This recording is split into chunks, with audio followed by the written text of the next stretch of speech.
Welcome, bent riders around the world. My name is Gary Solomon, and you're watching the Laid Back Bike Report.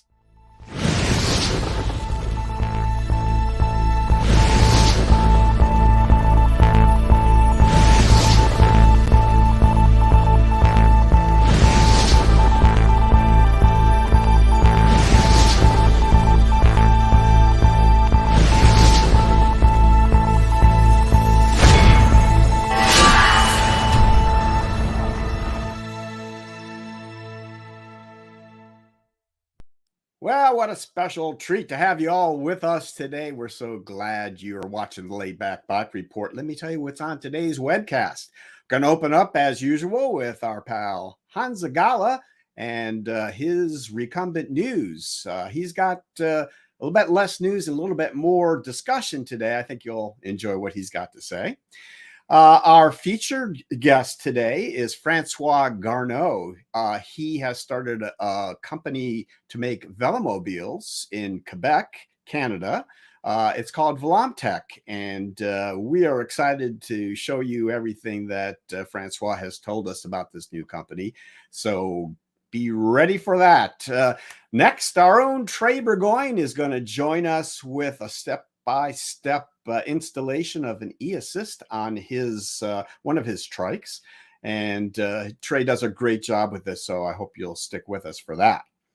Next up, you might recall recently we posted that video of a upright rider chasing down Doug Davis in his Velomobile on the road. That upright rider is actually a former Peruvian national champion rider. Her name is Alessandra Rodriguez, and we had a chance to chat with her. So she's really a wonderful person to talk to, very interesting, and she has some things interesting to say about recumbents as well. So stay tuned for that. And Nina Paley is back with us this month, and she has a video about her Mango, which she calls Frosty. Frosty has undergone some repairs, and she was without her Velomobile for a couple of weeks, and we got a little video of what happened to Frosty and how he got fixed. So stay tuned for that one. And lastly, we have a tribute to Ken Poindexter. So stick with us through the show. I think you'll enjoy it all today. All right, let me introduce you to our crew, somewhat of a skeleton crew so far. We've got Trey Bourgoyne down at Jackson, Mississippi. Trey is doing the media. Trey is doing the directing. He is pretty much all-purpose guy today. Trey, how you doing, pal? I'm awesome. How are y'all? Good to have you with us. And down in Cold Spring, Kentucky, it is Larry Varney who is with us. And Larry, we're glad to have you. Thank you. Glad to be here. Trey popped Joseph in. I think he just showed up. And there we go. Joseph Janning in Germany. Joseph, we're glad to have you with us today. Hi, good evening to you all. Very good. All right. Well, we're going to talk to you guys a little bit later on. Let me move along here and tell you guys about our live chat. We like to have you all participate by letting us know where you are watching from, of course, and send us your comments. If you have questions for any of our guests today, please pop those in there. We'll see if we can get those answered for you. And what about supporting the Laid Back Bike Report? You can do that by liking us on Facebook, subscribing to us on YouTube. And by the way, we did pass the coveted 10,000 subscriber level. So we thank you all very much for that. So yeah, please support us on YouTube there. And don't forget to click that little white eye up there if you'd like to go to the Laid Back Bike Report website, where you can find lots more information, our past shows, what we have coming up. You can buy a hat, lots of cool stuff there. So we'd appreciate that. You can also find out more about becoming a Patreon supporter, which we really appreciate. You can do that for as little as $1 a month. Well, our show is also supported by some amazing sponsors, and I'd like to tell you a little bit about them right now, starting with TerraCycle, makers of exquisite recumbent parts and accessories for your bent, and Trailside Trikes, a fine recumbent trike shop on the Withlacoochee Trail in Florida and now in Knoxville, Tennessee as well. And TerraTrike Green Speed, the best in leisure, performance, adventure, touring, electric, and portability. Wherever your adventure leads, TerraTrike will take you there. And Greenspeed, where Ian Sims designs bring performance through science and engineering. And Laid Back Cycles, the top USA dealer for TerraTrike and the premier source for Catrike, Ice, and Greenspeed. We give you the freedom to ride. And Connecticut Yankee Peddler. There, we'll get this going here. I think Trey may be having a little bit of trouble. There we go. A little delay on that. Connecticut Yankee Peddler. We feature multiple brands of trikes, including electric assist models. Test rides and Southern Iowa hospitality are always available at our mega store in Charlton. And Avenue Trikes, with the gearing you need and the comfort you want, in stock and ready to ship so you can enjoy riding again. Dealer inquiries are welcome. And Azub. This Czech company has already made many bikes for our handicapped friends. Thanks to them, many people have gained new freedom and become members of the recumbent community. Our last masterpiece was a trike for a rider without arms and just one leg. What a story, right? And Recumbent PDX. With a 150 trike inventory, Recumbent PDX is the West Coast's only cat trike megastore. We have over 20 trikes on our showroom floor, just waiting for you to test ride through our beautiful Portland neighborhood. Call or email to schedule your test ride today. All right, guys, let's kick it all off with Honza, Galla, and the news from the Czech Republic. Honza, what do you have to say with us today? Hello everybody, Honza from Recumbent.news here. This time I don't really have any news for you. I have 2 or 3 topics I would like to talk about.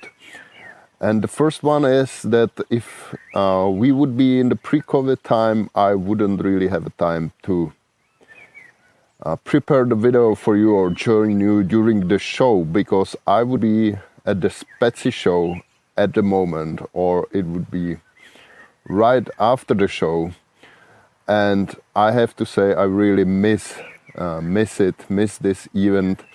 Since 2020 we are waiting for the 25th edition to be held in Germersheim, Germany, and the longer it takes, the more I miss the atmosphere, meeting with the recumbent enthusiasts, industry people, with customers, and so on and so forth.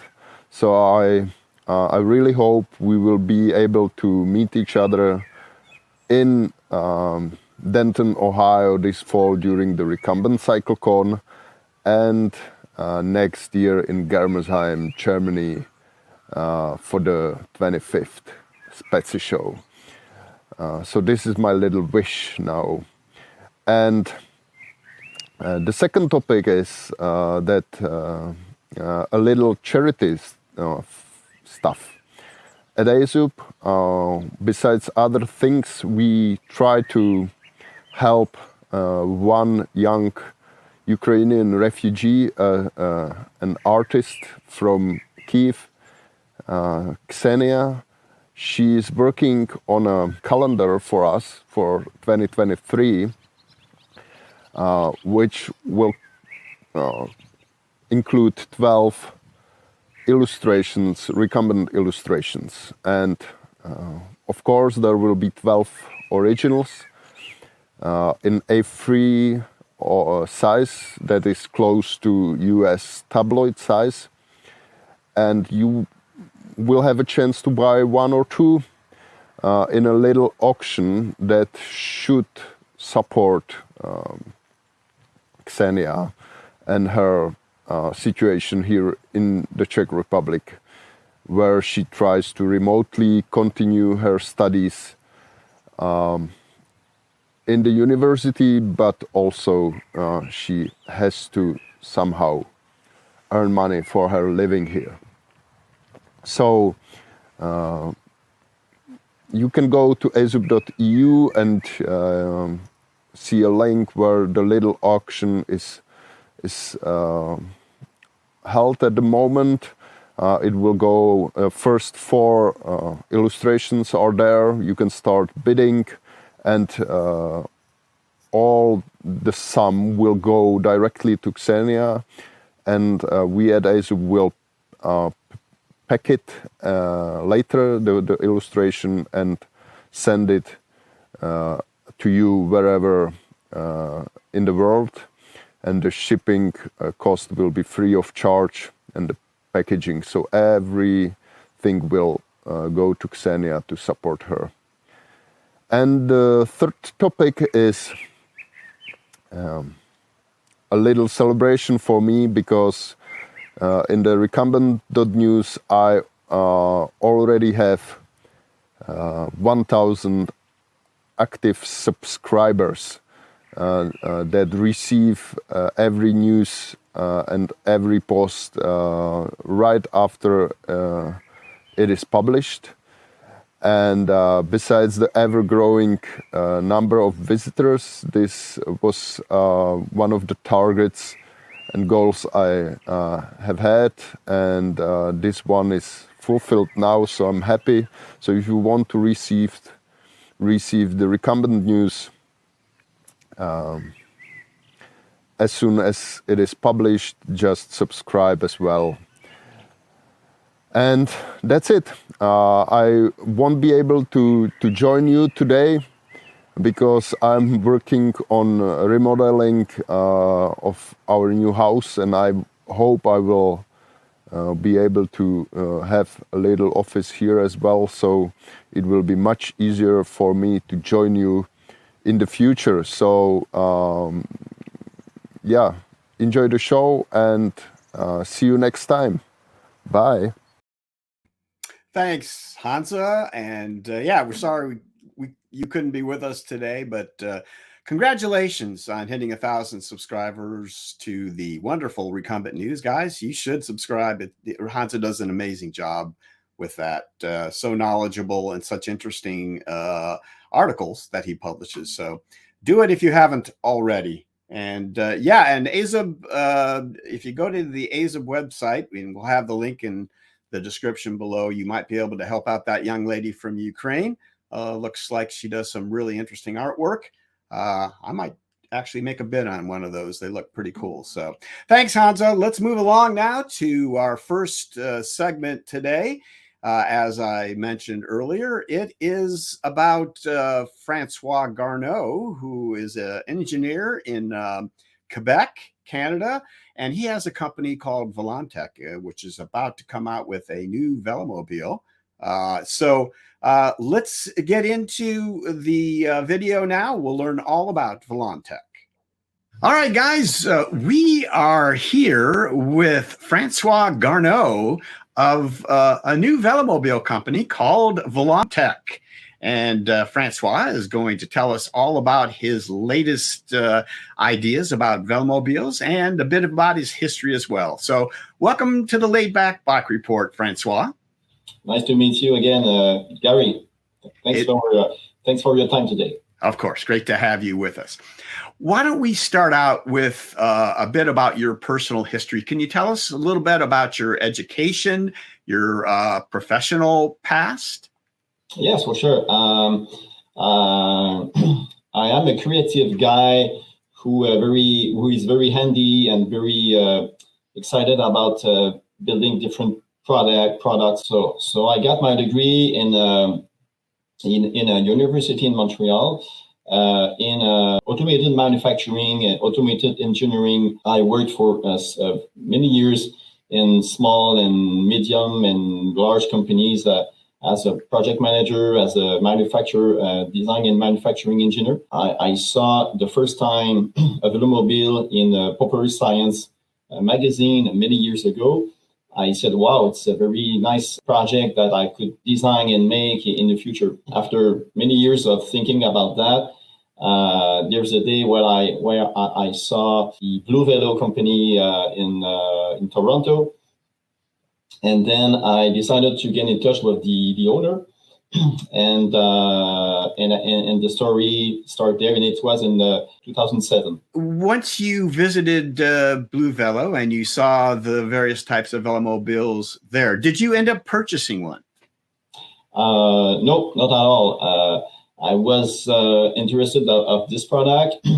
At that time, I was riding a bike, and I never ride a trike before that. But for me, it was a great experience to go there and try two kind of commercial Velomobiles. The first one was a Go one, and the second one was a cat bike. So it was a very great ride in Toronto streets. And after getting off of these Velomobiles, I said, okay, I want to create and have a business for building these kind of machines in the future. Francois, can you tell us then what became your founding principles, your ideas around putting together a company to build Velomobiles? The main reason for promoting this kind of very ecological vehicle for me was, okay, if I can promote this kind of vehicle which is practical, efficient, safe, and very good for the environment, I said maybe it could be an added value for the society, and also a way for me to promote all my capacities as a designer, as an engineer, and as a business an entrepreneur to make this kind of business in Quebec. From my point of view, I really think that Velomobile can be not really mass produced, but produced in enough quantities in Canada to be used in North America and maybe in Europe, and to become a world leader in this kind of vehicle. So that was a high goal, a quite big goal for me. Tell us about your early prototypes and take us through the story of the early VX1s and 2s. Okay. So as mentioned before, I started to design a complete 3D model of the VX1. It was in 2016. And after talking about my project to some collaborators, in February 2016, I created Velomtek Incorporated.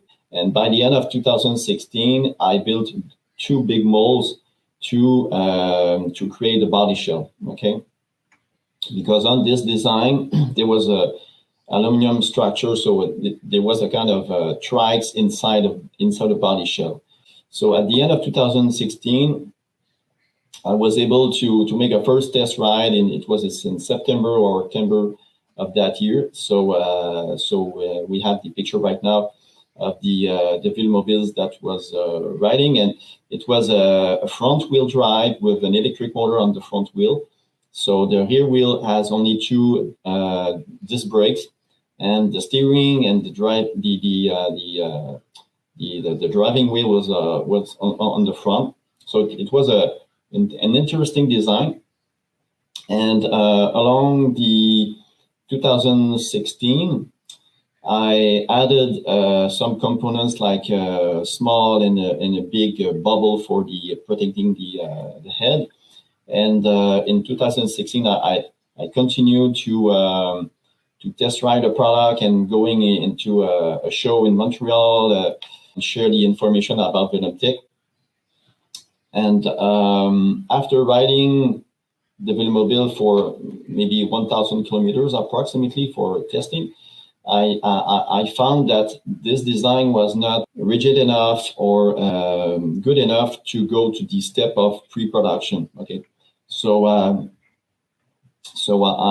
make many searches on internet to look for other options for improving the design of the Velomobile. So I started to look for a rear wheel drive with a differential installed on the main axle of the rear wheel.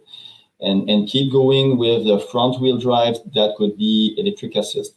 So I designed in 2018 the VX2. It was a quite big project again, because it was not from designing from scratch, but it was I had to redesign most of all the parts. So by integrating a new kind of rear wheel on the back, changing the motor on the front, changing the battery and the controller, and then the other challenge for me was to design and make new molds for the upper portion of the Velomobile, which we can see in red, and the lower portion of the body shell, which is also made in the composites. So for me, it was a big step to go to the composite wheels by designing the molds and making the first parts made of glass fiber and epoxy. So so I built a complete prototype, and at the end of 2018, I was able to, it was also in September, I was able to make the first test rides of the complete VX2, as you can see on pictures. And it was very exciting for me because there was a lot of many feature on it, and it was working fine. And I met, in September, I met the first customer of Velomtek, which is a guy coming from Ottawa region. And after looking at the website, he said, "Oh, Francois, I would like to, this is the product I need. How can I order it?" So I said, "Okay, come to visit us, and you will make a test ride. And if you are happy with the test ride, then you will be my first customer." So so it started from there. So in 2019, I built the first pre-commercial version of the VX2, which called the P000. And for me, it was a nearly production prototype. So I had to make many improvements on the design, but most of the concept and most of the components were very close to the first VX2 prototype. And after building this unit, then I start building the serial number 001 that we can see in the red color. And so in that year, I delivered the first VX2 to a customer in Ottawa. So and I think he's still riding it since that time. So and very, very happy with the product. So. There was a huge transformation in your thinking about the Velomobile between the VX and the VT. Clearly, you went from a Delta design to a Tadpole design. Yes. So before we start talking about your current Velomobile, the VT1, I was wondering if you can talk a bit about this transformation in your thinking. Why did you do this? Yes. The main reason I decided to shift to do a Tadpole configuration was after building three Velomobiles, so the serial number 1, 2, and 3 that were sold. I made a lot of activities for sharing the products, sharing the information about Velomobiles. And along this period, I was not able to, I met a lot of people. I went to a big show in Toronto. Many people were interested into the product, but very only few people go to this step of pre-ordering the product and saying, yes, I want this product in my garage, or I want to use it. So I said, okay, I can continue to develop my company in a product that can be easily, or that will probably meet more or better the customer requirements. So I decided to talk about or to develop the VT1 concept just on the 3D CAD design and looking for different design assemblies and concept. And I decided to start sharing this new design with my newsletter subscribers. And the results was very exciting. So people said, okay, if you go forward with a VT1 or a tadpole configuration, I will be more interested to become a customer for you. So for me, it was very inspiring to say, okay, it's maybe the last chance to keep going by investing a lot of time and money in my business.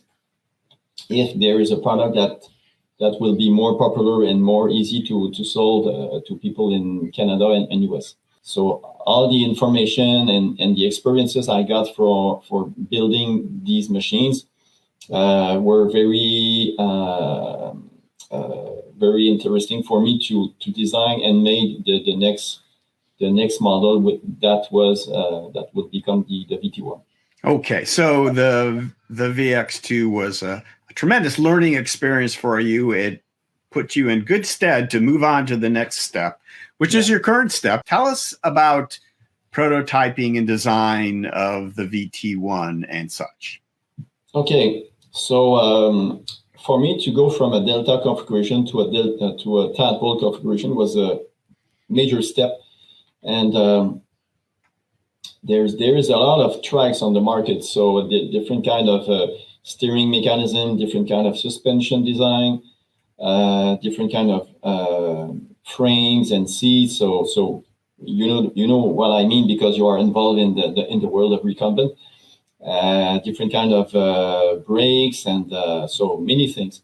So I started to make a first really prototype made of plywood and two wheels on the front and a very basic suspension on the rear, with a tiller mechanism for the steering, and also with the same kind of seat that I had in the VX2.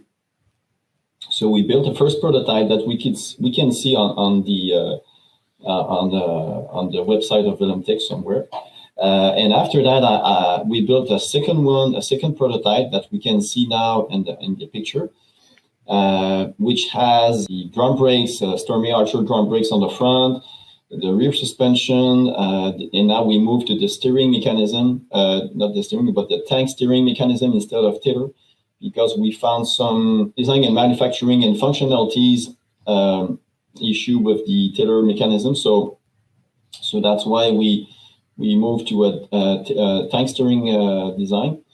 And after building this second prototype of the VT1, then I said, okay, the next step is to design and make the components for building the fairing.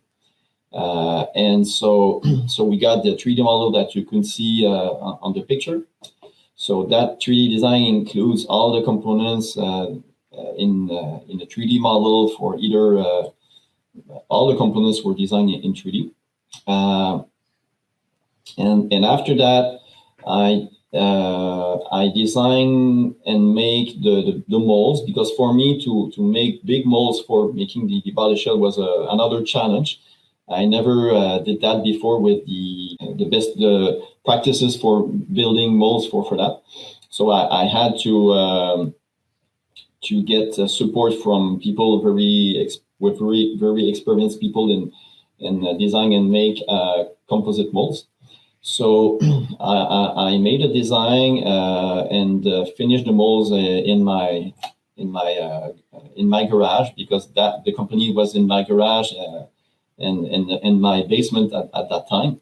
And so the picture we can see of me in my garage by when I was molding the main door of the VT1. So it was a vacuum molding with, and I decided to to have all the components, all the body shell components made of carbon fiber with say custom sandwich construction. At the end of 2020, I made the first left side of the body shell that we can see now. So it was fully made in carbon fiber.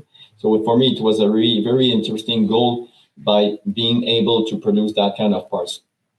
So, and along 2021,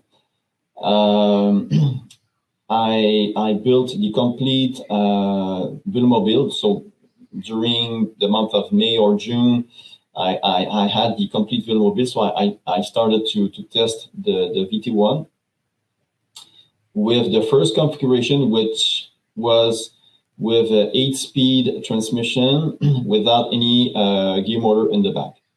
And then we started, and then we test the VT1 with the 8-speed transmission with a gear motor in the back.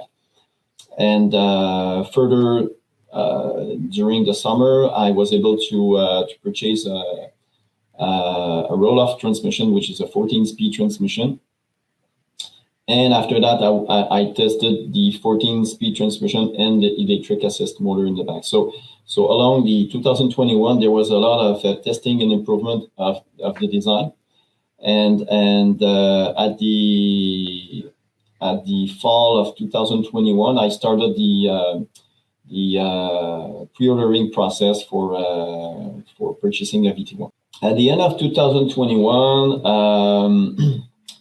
I decided that to keep going the business activities, I had to involve one or two business partner with me, because as you could imagine, along since 2016 to 2020, I invest a lot of money and thousands of hours in this project.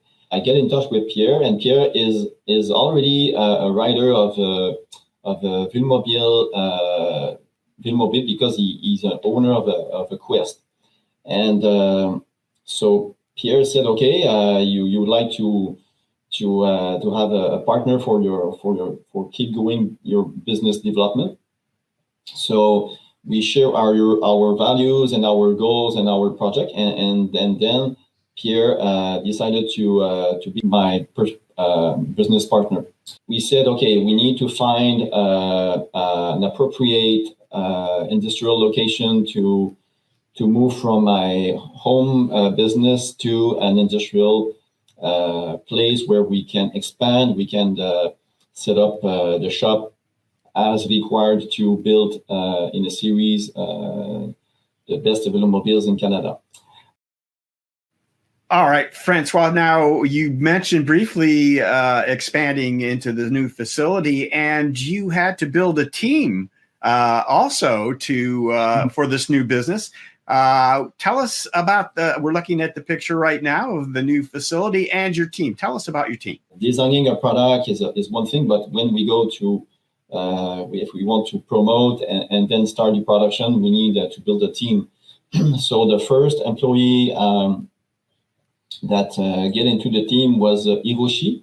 So he's a mechanical engineer from Montreal, from Montreal University. So he started from with me in January, at the end of January this year. And then the second person was Gino. So Hiroshi is just on my left side. Then there is Gino, which is on my right side. So Gino is involved in building all the mezzanine that you can see in the back of the image, and he's a very highly skilled guy. And the last person that were hired in the last week is Liliane. She will be involved in accounting and administration activities. We've seen where you're building it and who's going to help you. Let's take a very close look now at the product, the VT1. Okay. And let's let our viewers understand better what this Velomobile is all about specifically. So, Francois, if you could, let's take a tour of the VT1, starting with the outside features. Can you specifically talk about what we'll see on the outside of the VT1? So on the VT1, we have the rear side of the Velomobile. On the lower portion, we have a hole that can be used as a handle. Put your fingers in it to move out or to lift the Velomobile. And we also have 3 LEDs that will probably become to 2 LEDs.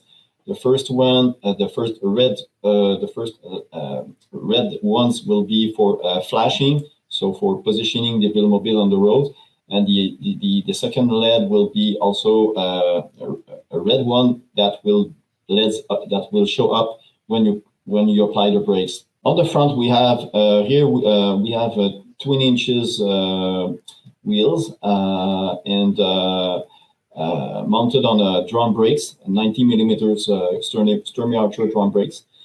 And on this image, we see a wheel cover which is made of polycarbonate. So that's why it's a clear polycarbonate, so we can see inside. We also have on the main door the small visor that provides some kind of airflow going over your head when you ride in the cold weather. We also have the mirrors, so left and right mirrors. And on the front portion of these mirrors, there are spots, LED spots that can be used for night riding. So there are very interesting devices. On the front, we have air inlet that provide the airflow for the drivers. And this inlet will be updated for the design to be used also as a handle to lift the front of the Velomobile. Right now, it's we can put our fingers inside the grill, but it's not very ergonomic. On the left side, we can see the front wheel cover. This is the same part, but it has been painted in the interior side, so it provides a different look. And so probably that these 2 options for the wheel cover will be available for the customers.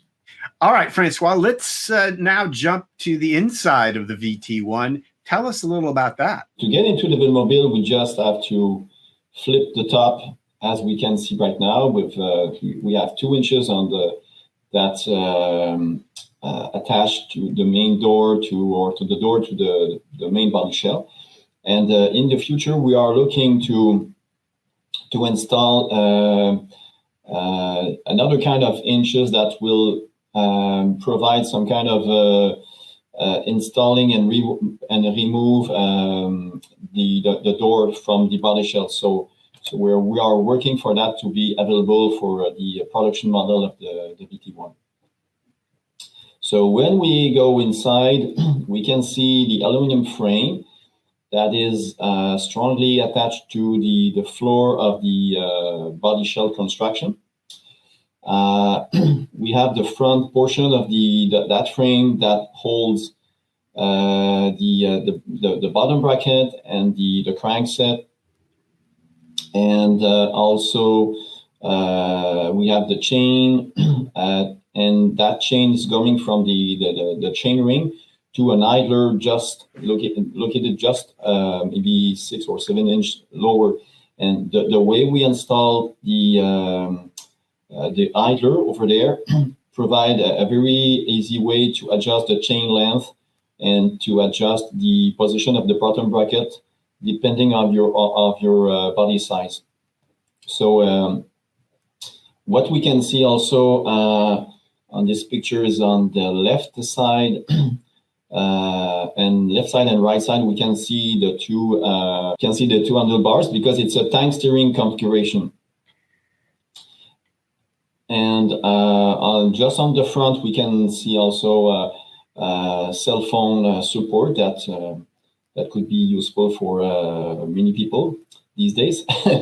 On the left side of the interior, we see the cycle analyst display. Yes, because the configuration you see right now is the roll-off configuration, or the 14-speed configuration with the electric assist. So we have the cycle analyst on the left. We have also on the right side, on the right handlebar, the multifunction switch that is used for applying the flashers left and right, and also the horn, and also the two front beam that are located into the mirrors. So the seat is made of carbon fiber with a mesh installed on it. And when we remove the seat, we can see the big battery, the 48-volt battery attached to the floor. There is a place for the bottle. There's a place for the rear suspension, and the rear suspension is based on a concept with two elastomers that are installed just under the swing arm, on the front portion of the swing arm. And the way to adjust the strength of the suspension is just by moving forward or aft these two polyurethane elastomer or suspension rubber. So it's quite easy to adjust the suspension depending on your body weight, or depending if you are bringing a lot of stuff inside the Velomobile. So on this picture, we can see the roll-off 14-speed transmission. So the way it works is the front chain come into the gear hub, which I call the transmission, and the exit. There is an exit cog or chain ring that goes from the transmission and then goes to the rear sprocket. So and in this configuration, we can see the gear motor installed in the rear wheel. So all the three wheels are 20 inches diameter. On the back, we have a Marathon Plus tire, and on the front, right now, we have Marathon Racer tires. So now we are looking in the inside a second time, but now with the real the rear wheel guard, that is a standard part that is installed in the Velomobile. It protects the driver from the water, the mud, and all the things that comes from the ground. It reduces the noise coming from the rear chain and coming from the motor. The noise was not very high, but when we install this component, it reduces because the noise is going to the direction of the ground.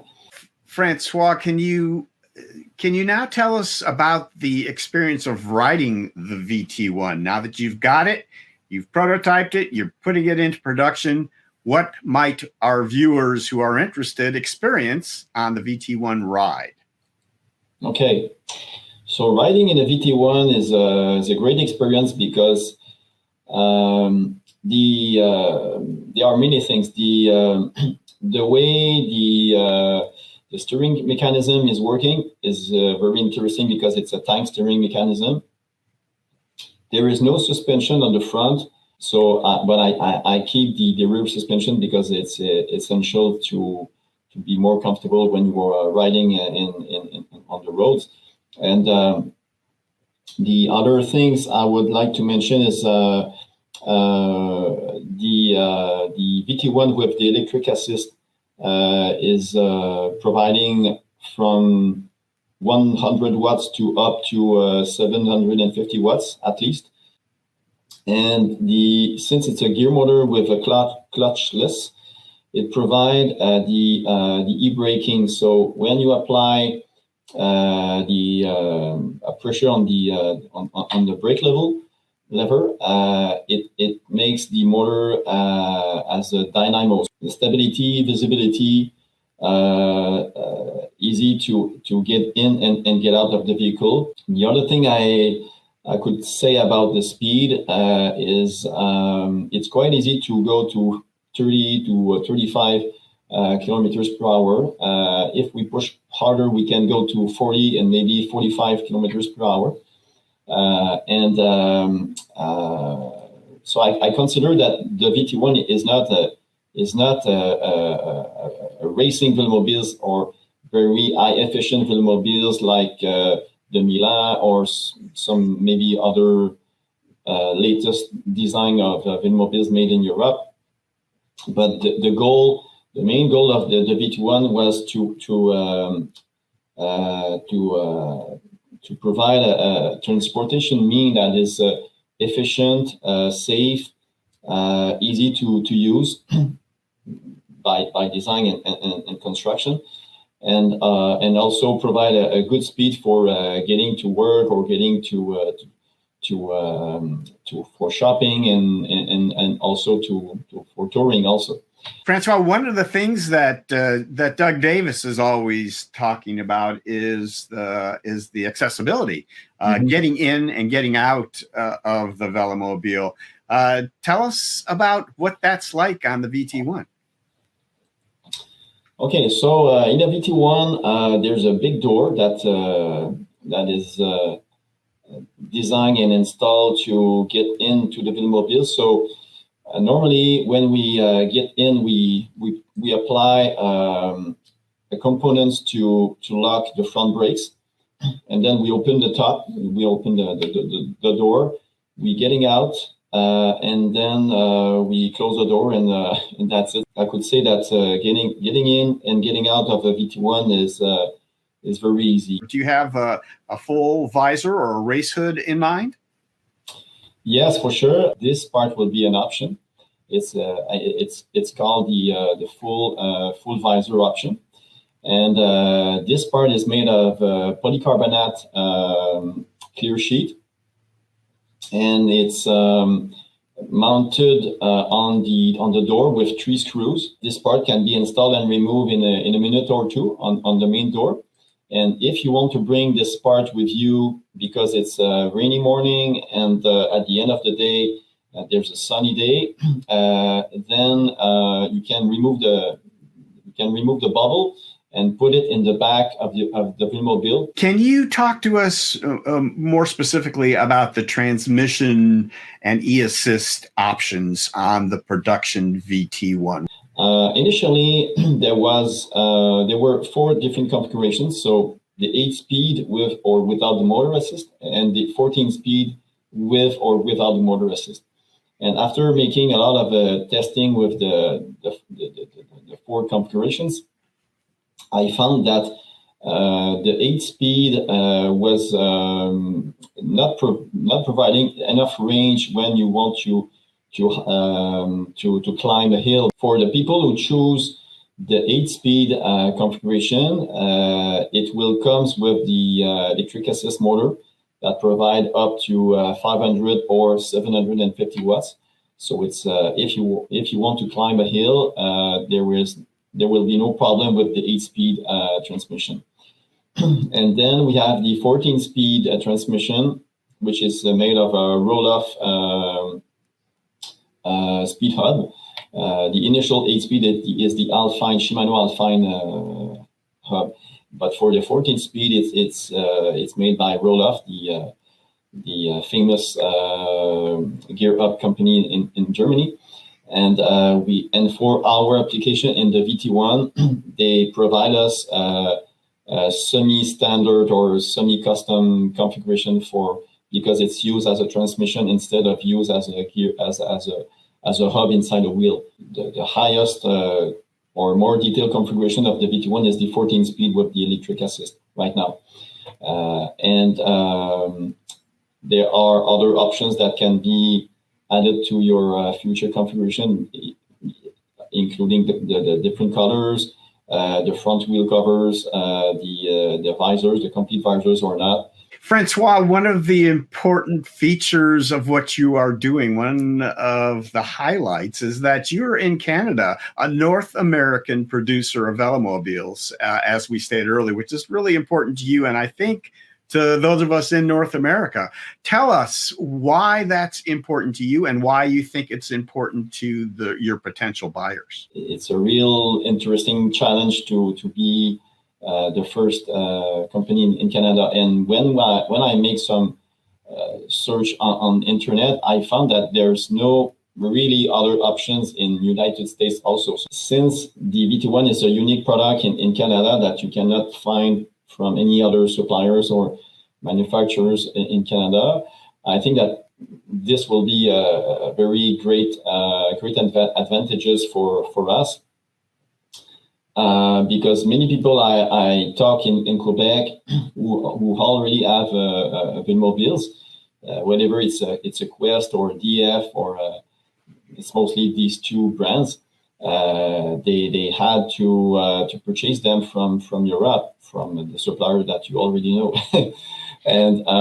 And since these suppliers are very busy for the European customers or demand, I think that there's a good business opportunity to bring these products to Canadian and to USA customers in the coming months and years. Mm-hmm. How much is this VT1 going to cost in each of its configurations as you see it right now? And when can they buy one? Okay, that is a very good question. Our goal for the next coming weeks and months is to build a VT1 with probably the 8-speed configuration with the wheel motor, and this unit will be a pre-production model to validate and test all the updated design features, materials, and many things, including the new wire harness, junction box, the new LEDs on the body shell, and many other small details that people cannot really see right now, but they will be included into our products. And when this product will be along the construction of this model, we will start in the month of May to meet people who are interested to see the product and get into it and probably make a test ride with the product. And our plan is to build and deliver the first 10 Velomobiles to Canadian customers for different reasons. And after these 10 deliveries, we plan to start the deliveries for the USA customers. But it's already possible to make a pre-order for USA customers. But for the delivery schedule, we gonna deliver the first 10 to Canadian customers, as I said. About the prices, the first configuration of the VT1 will be the 8-speed with the motor. Then we have this which costs approximately $9,000 or approximately $10,000 Canadian. There will be the roll-off transmission. It's an option that costs approximately $1,000. So as I said, we have three configurations. So the 8-speed with the gear motor, the 14-speed without the gear motor, and the 14-speed with the gear motor. So the fully equipped configuration with the bubble and the front covers and everything, it probably cost about $11,500 approximately. For getting to the production, the first unit to be built, so the serial number 1, I hope it's going to be produced during the month of June, or to be delivered by the end of June. This is our goal. So we will ask to our customers to be patient for their deliveries. But if you are interested into the VT1, you can get in touch with us by email. Go to the website, send us an email, or you can also call me or the people here to ask technical questions and the things that we were not talking about today. And if you want to be informed about the latest news, then you just have to subscribe to the newsletter. It's quite easy. Go to the website and go to the newsletter subscription, and that's it. So you will be informed about latest updates about the product, the company, and the upcoming deliveries for Velomobiles. Yes. Well, Francois, what an exciting development in the world of Velomobiles, and especially for those of us, as you mentioned, here in North America. We're very excited about what you have planned. We look forward to watching your company grow and hopefully be successful. So I wanted to thank you very much for joining us on the Laid Back Bike Report, and we wish you all the best.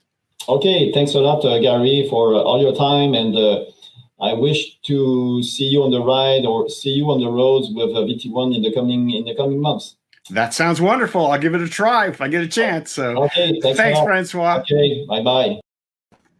All right, there we go. Francois, thank you so much. Wish Francois could have been with us today. He will be on the comments of the YouTube video afterwards. So any of you folks who don't get your questions answered here, and we're going to do our best with our two Velo experts, feel free to leave comments in the YouTube video afterwards, and Francois will get back to you there. Or you can contact them directly at Velomtek on their website. So first of all, let me welcome Joseph back to the show. And Doug made it at the last minute. Doug, I know you're on the road, so thanks for joining us. Are you there, Doug?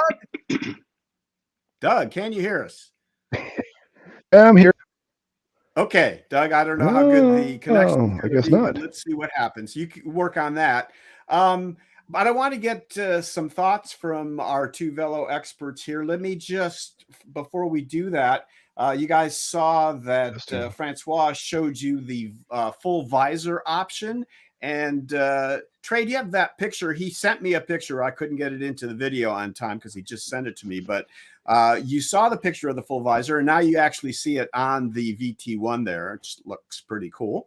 So there you have that. Now, Trey, back to us, if you would. And we did get a bunch of questions. I'm not sure how many of these we can answer. Mike Smith, thank you. You're on the chat answering a bunch of questions. It seems like you know quite a bit about this. Big question about the pricing. Yes, what Francois was talking about there is Canadian dollars. So it seems to be a pretty reasonable price that he's getting started with here anyways. All right. Let's start, if we could, with Joseph. Could you tell us your thoughts from what you've seen so far of the VT1? What do you think? Well, Gary, let me first of all say I'm always impressed when somebody starts to rethink and to build a Velomobile from scratch. That's an awful lot of work. That you must go through so many frustrations because it takes an awful lot of time and practice, and you've got to learn this from the ground up when you do it like he does it. So that I think is admirable. This is the first time that I see it. I saw the VX prototypes earlier on the web, but the Velomtek, to me, when I look at it, I'd say my guess is it is about on par with a Quest. Which I think wouldn't be good enough on the market for Velomobiles without a motor. With a motor, it may be in a different league, because then the motor compensates for a number of the inefficiencies that the shell will bring. But I would also warn against saying something like a DF or Alpha 7 or Alpha 9 or Milan is only for racers. In my view, every Velomobile rider who wants to go longer distances wants a machine that is as efficient as possible. So, a fast machine is not a machine for racing. A good everyday Velomobile is a fast Velomobile that is versatile enough to be moved on the roads, to be maneuvered in tighter situations, and so that is the point to watch for. The next thing that I immediately noticed, it doesn't have front suspension. I think for a machine that is ridden beyond 35 kilometers an hour, suspension is a must. You can do without it. Of course you can do that. You know, I ride an unsuspended trike for many years, but not at these speeds. And I wouldn't want to do that. Also, I'd look for a decent rear suspension. Elastomer suspension is fine. That needs to be tested. Next point on my list is I think it would still be a bit too heavy. Again, this is something, if you ride with an electric assist, you don't care much about weight, but once your battery goes dead out somewhere, you know, you will feel every kilo that is on that machine. And minor point, I think it is very good to cover the drivetrain the way that he has, but you still need to get at it. You know, the drivetrain cover that I saw is a bit of a pain should the chain ever jump off the mid-drive. I know it wouldn't happen very often, but it could happen, and then you have to dismantle the entire cover there. And I would also protect the power side chain, you know, which runs on the open. You know, I've been on many tours, and I have seen Velomobiles totally devastated on the inside with a banana being pulled into the rear derailleur and such things. You know, you don't want cloves or any other stuff to get or interfere with your drivetrain, because that means damage, or that means a longer stop on the road. Very good. Thank you, Joseph. And Doug, how about now, Doug, you probably didn't get a chance to watch the whole video, but I know you've chatted with Francois, so you have a pretty good idea about the VT1. So can you tell us what your thoughts are about it? So I don't know if can you hear me now? Is it okay? Yeah, you're good. Good. So I'm interested in it. I'm hoping that I can coerce Francois into a test ride here soon when I'm up in the neighborhood. But it's got a lot of departures, as Joseph pointed out. It doesn't have a front suspension. That's going to be interesting to see how that works. It's heavy. I'm not sure I would be generous about putting it in the same category as a Quest until I've ridden it. I'm afraid that the aerodynamics, I mean, just eyeballing it, it doesn't look as aero as what we've seen on sort of the modern Velomobiles.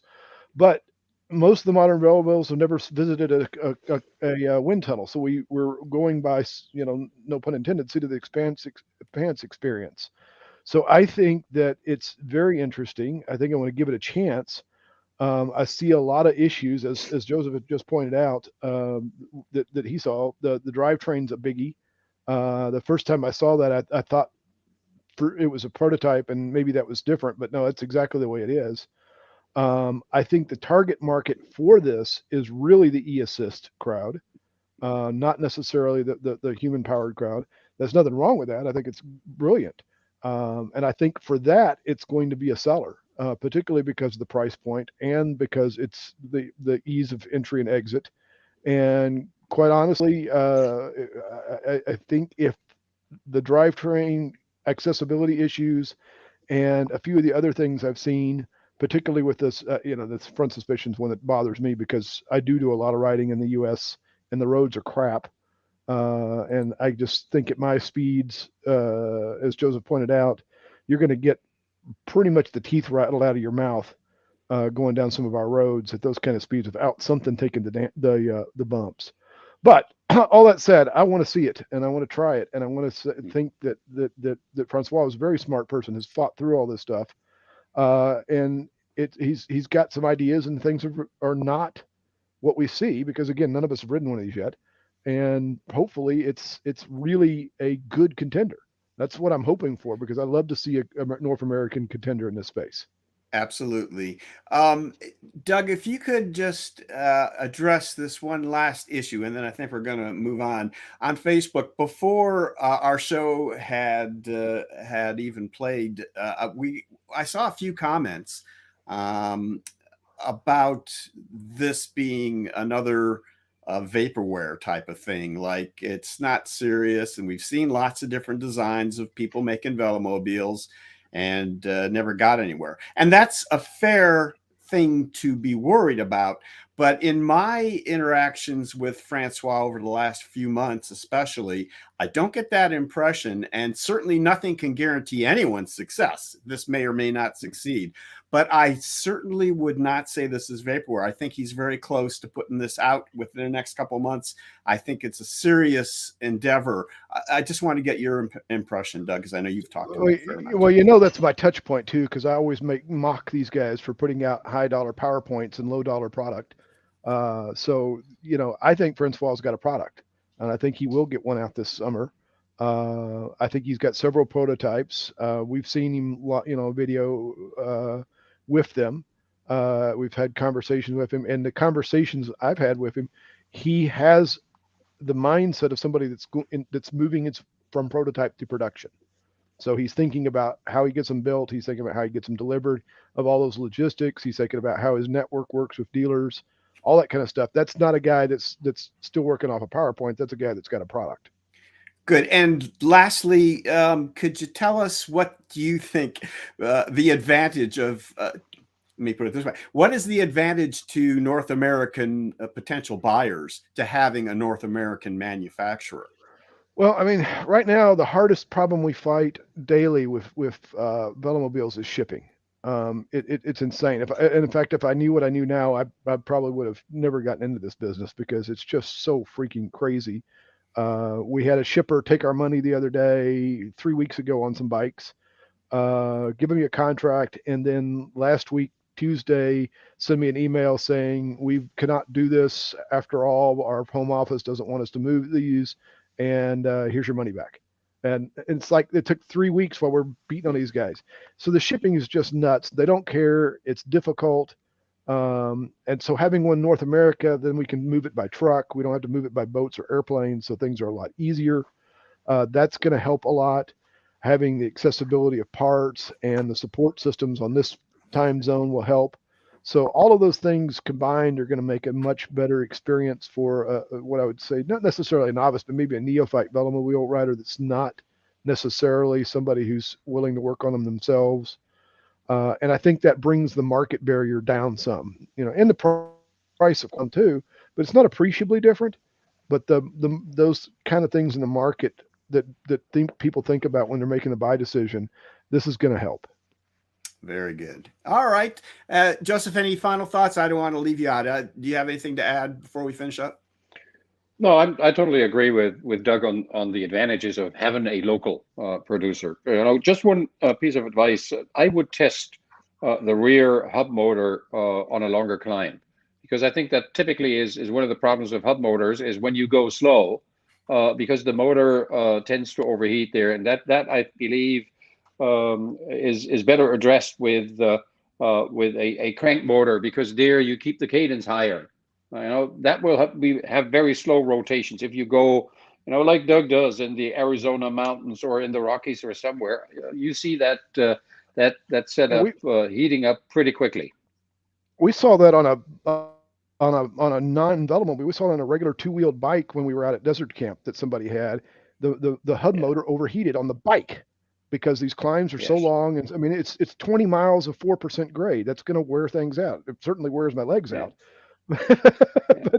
But we saw you don't have, there's not enough rotation in the right. motor. Yeah, it's just real slow. Yeah. Right. All right. Well, fellas, thank you very much for your thoughts on this. Really appreciate it. Let me just say to finish up again, Francois couldn't be with us today, but he will be on the comments on the YouTube video. I know there are other questions you guys have that these guys couldn't answer, so please drop them into the actual comment section of the YouTube video, and Francois will get back to them. And we wish Francois lots of luck with this project. And thanks, Doug and Joseph.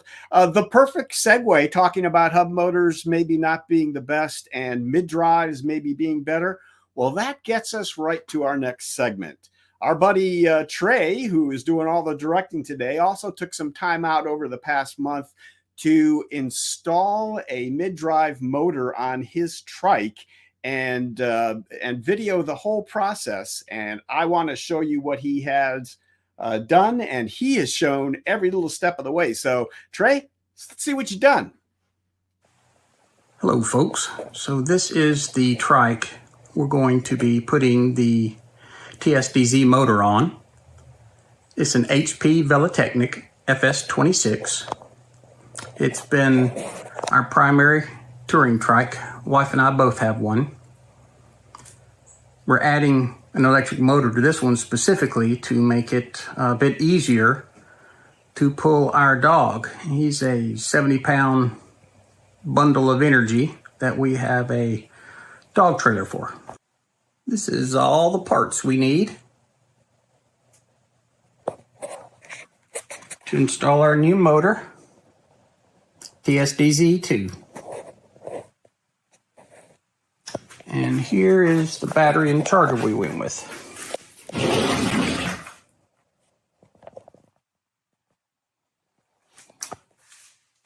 And this cool charger. In getting ready to remove the cranks on both sides and your chain ring, you remove the pedals. It just makes it easier. Plus, I'm going to use these pedals on the new crank set we put on with the new chain rings for the electric motor. So to do so, I've already removed one, but to remove these, I'm using a PW4 part tool. Very simple. There's an indentation on the side.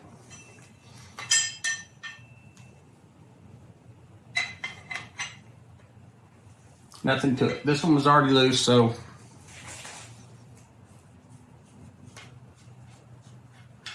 there you go. Nothing to it. In order to remove the cranks, these are square taper cranks. So you need a tool called a compact crank puller.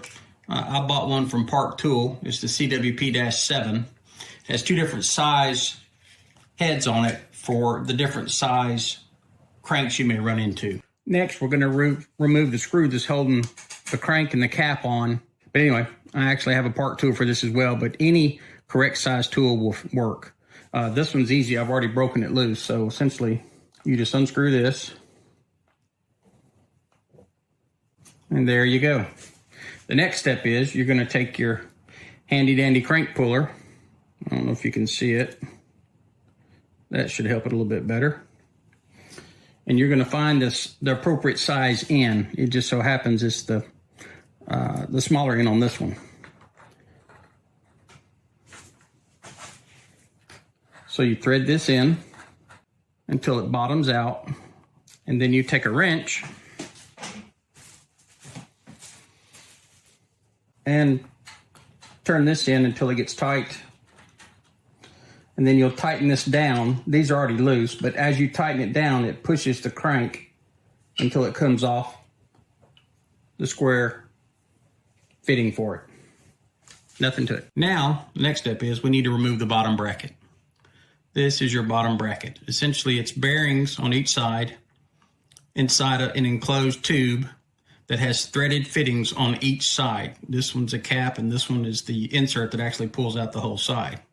So for this, we're going to use another Park tool that I like. It's the BBT-22. The reason we're using this one is this particular bottom bracket is a 20 tooth. So it's pretty easy. I've already broken it loose. It was a little tight. I have a little 3-foot cheater bar that I used, and it didn't take much torque at all to remove it. If they've been in for a long time, sometimes it takes a little bit of torque to get them out. It shouldn't, but it might. So you simply just, this is the tool. You thread it in. Use your 3/8 inch ratchet. And it's a standard config.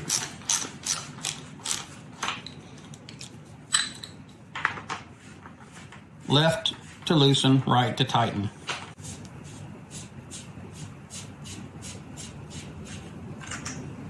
There you go. Now let's do the other side. These are the complete opposite threads. So instead of going clockwise to tighten, you go counterclockwise to tighten. So it's a left-handed thread. So you make sure when you're loosening it, you go clockwise.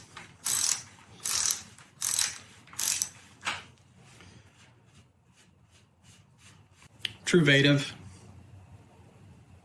There's a particular bottle bracket for this one. Nothing to it. Now let's install our motor. Fairly easy. If you remember, we took out our bottom bracket bearing from the bottom bracket. This is the bottom bracket. This is the bottom bracket axle and bearing that's going to slide in and hold the motor on. Slide it through the bottom bracket. Use this lock plate they provide. Here's the lock plate. Slides on. They have 2 bolts and 2 spacers. So we'll slide the bolt in through the spacer, like so, and we'll get that started.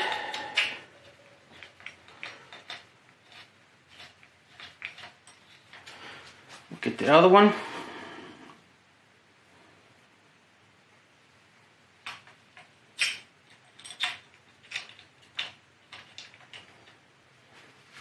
Get that one started.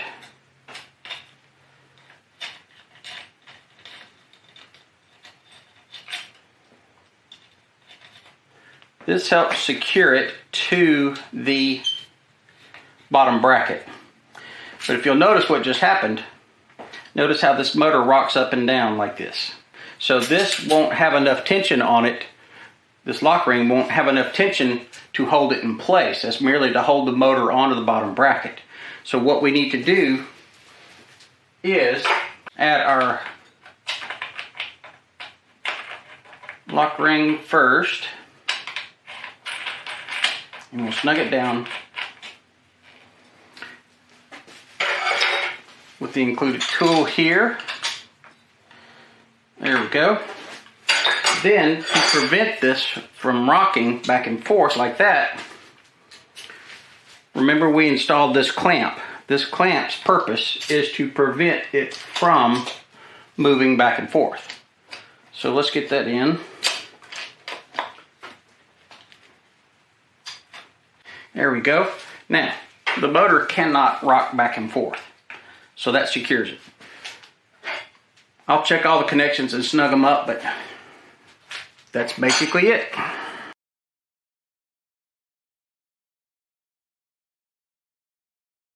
Let's mount our battery holder. I purchased an HP Velotechnik mount because it's designed specifically for this trike. Third-party mounts mount on a traditional round tube frame. HP Velotechnik uses an oval tube for extra stiffness there. So this is the mount that I purchased. It's designed to mount between the rear rack holder and the idler pulley. So let's pull off the idler pulley and I'll show you what they're asking for in regards to new hardware. They want you to add some washers. So let's pull this off. If you can see it, there's chain tube holder, another chain tube holder, and this comes off. So we have the chain holder. Let me hold it so you can see it. There you go, chain holder. And they want you to add 2 washers here and the chain holder, just like that. So when we get ready to remount it, let's pull this out. So we put our bolt through. Here's the battery mount.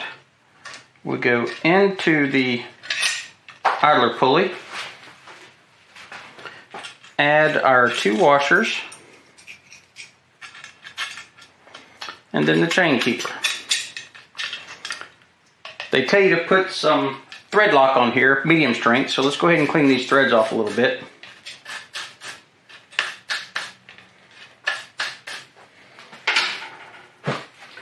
I'm using a brass brush to do that. And here's our medium strength thread compound. This is the gel version versus liquid. I just prefer it better. It doesn't run around everywhere. So let's rethread our chain tube holders. Get it started.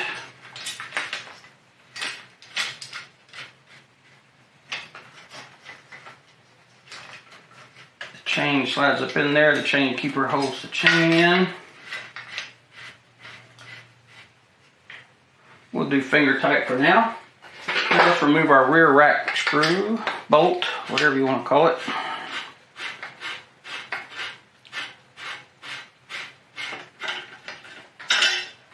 Now, they provide another bolt for this. Notice this has shoulders because that's recessed. Well, this section is flat, so this won't work. So they provide a new bolt. So let's add a touch of Loctite to this. Thread compound. Loctite is the brand.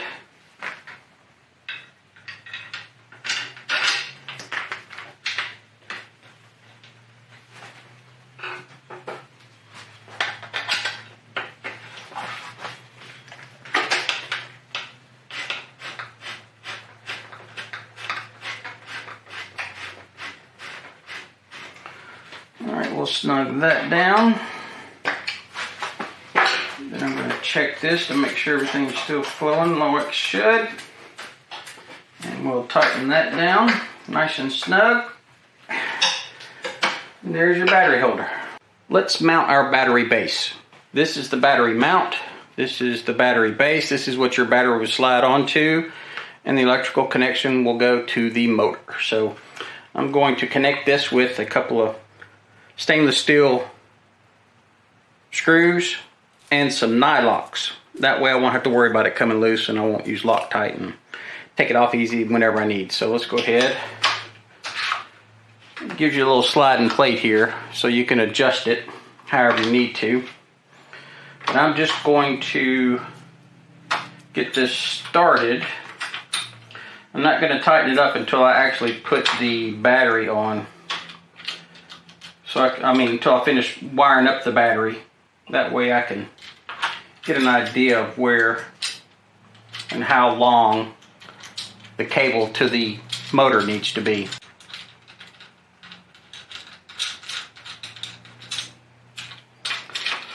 There you go, all there is to it.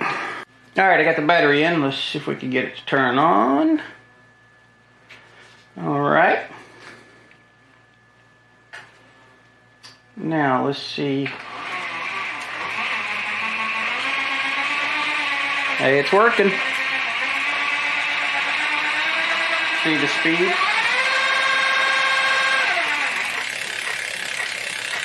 All right. And we didn't let any smoke out, so that's a good thing. So let's get on and go for a little spin.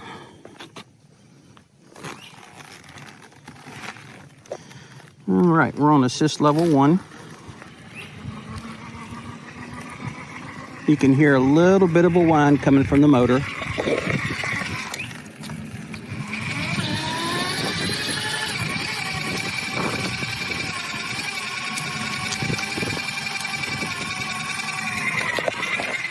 Not bad in my opinion. This is on the lightest setting, or the easiest setting, I'm sorry, or the least assist level, I should say. So on 1, goes all the way up to 5. That's giving you the most assist.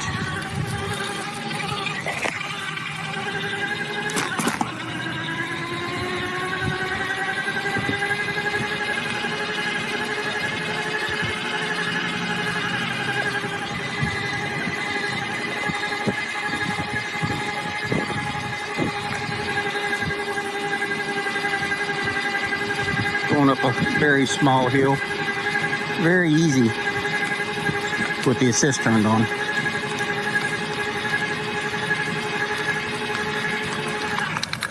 Let's turn around here and head back down.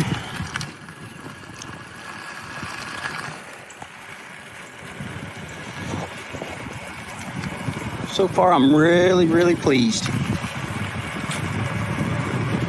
Just went for a short test spin. Everything's working as it should. I love this display. It's much easier to see even in this bright sunlight. I'm real happy with it. No surprises, which is a good thing. Batteries installed. This is a 42 cog chain ring on the front. I believe I'm going to change that to a 34 because, like I said, the intent is to pull trailers and things like that. But other than that, it worked really well. I'm very pleased so far. All right, there he is. Hey, Trey, good job, pal. Right. Yes, I think the section where you added the speed sensor, I left off of there. I'm sorry about that. I didn't even notice it when I was looking at it before. Yeah. It wasn't the most important part of what happened in any case. One thing, I know you have some things to add. I want to, and we got a couple questions about it. Obviously, when you took your iPhone, I think, and put it right up next to the motor when you were doing that test drive, that was very loud. That is not what it sounds like when you're sitting on the Trike. Would you tell us about that, and then we can go on. So the iPhone, it's just real sensitive. Obviously, it's a phone, so the microphone's really good. And when you put it up next to it, it just amplifies it. That's not as loud as it is in real world. It's nowhere near that loud. The other thing that's going to amplify it a little bit is these motors normally have a plastic gear, which is quieter. I had the electric gear installed for durability, and because the intent is I plan to pull quite a bit of weight. I thought about it after I filmed it. I'm going to do another test ride and film it with just, sitting with the camera sitting close to my head. And then you'll see how that the phone amplifies that sound a lot. There is some sound to it, but if you noticed, people were focusing on the zoom in shot. But if you notice when I'm pedaling up the hill and talking, that's what you need to pay attention to. It just doesn't get that loud. Very good. All right. So why don't you go ahead and tell the folks more about the motor that you used there, where it came from and such. I know you have some things to add. Go ahead. Sure. So I've been researching these for quite a while. I just haven't had time to do it. And when I finally got time to do it, I did a search and for which motor to use on it. So I found David Hall's site, which is EcoCycles. What made his site unique was he had an option specifically for recumbent trikes. He's got a configurator on the guide. He has a configurator that will guide you step by step on everything you need for your trike. So this takes all the guesswork out of determining what's needed. Cable links for the battery, display, any accessories you need to add. He's got various options for the different links. You don't have to measure. He just has that option there. It's got different size clamps that you can select depending on the type of boom you have. You've got various display mounts you can use depending if you want it left or right-handed. So you select your options, you order it, and it arrives pretty quick.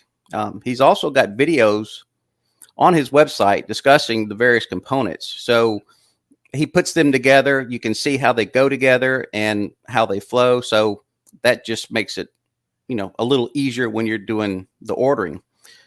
He was very easy to work with and very knowledgeable. He answered all my questions, which weren't that many after I looked at his website. So he offered assistance when needed. But since he did a good job on the website, my questions were minimal, and I didn't have to call him for any support after the fact. So I highly recommend them if you're considering adding a motor. The install does require a few unique tools to bicycles. They're not that expensive, but you've got to have them. If you're doing maintenance on your bike, you should have them anyway. So, all right, let's maybe bring Doug up in here too. Doug, you had a correction to something Trey said too, and I think you meant to say metal gear, not electric gear. Did I say electric gear? It's metal gear. Matter of fact, I've got an extra one here. I should have had it here so I could show you, but yep. And he's also working. I don't know if he's released it yet, but he's got a gear that's made out of what is it, PTFE or something like that. It's stronger than. Yeah. So I think that'll make it a much quieter, and that metal gear seems to amplify it, because I've heard a motor with the plastic gear and it is quieter. But again, that was my worry about the video. Yeah, I think your phone amplified that a lot, because we put a ton of these motors into things and they're not very noisy. They're just not that loud. Doug, let me, while I have you here, and then Trey, you can answer if you feel like you'd like to on this too. So Misha DeBear is asking about preferences here between the Tongsheng and the Bafang motors. Lots of people like the Bafang, thinking it's quieter, but there's other things to evaluate with these. Doug, can you give us a quick rundown on your preferences? You've installed plenty of all of them. Yeah, I mean, I tend to lean toward the Shing for a couple of reasons. One is that it is a torque sensing motor and not an on-off switch for the pedals. So it feels more like you're pedaling a bike downhill. So as you push against the pedals, it uses your torque to calculate how much additional load energy it's going to put into the drivetrain. And so that makes it feel more like a bike rather than having a device that basically turns itself on and off as you turn the pedals. And until you sit down and side by side them, it's hard to quantify it in words. What I always tell people is that when you soft pedal on the Tongsheng, you're soft pedaling. You might get a handful of watts added on, but you're not getting a whole lot. When you're soft pedaling on the Bafang, you're getting all of the watts that you had it configured to do at whatever setting you got it while you're pedaling. So you've got you've got a big issue in how it feels to ride them between the two. Now, that said, the Tongsheng's also considerably more programmable. It's a lot easier to do changes to it, a lot more options in gearing and things like that from the factory, standard spiders. So that all helps you're selecting cranks and changing rings and things like that. On the flip side, the Bafang is fire and forget. They're dirt simple. They come programmed, ready to go. You basically put them in, turn them on, screw them down, and you're done. There's no settings to go through and adjust to make the ride different. You're getting what you're going to get. So they're a much faster, quicker home build.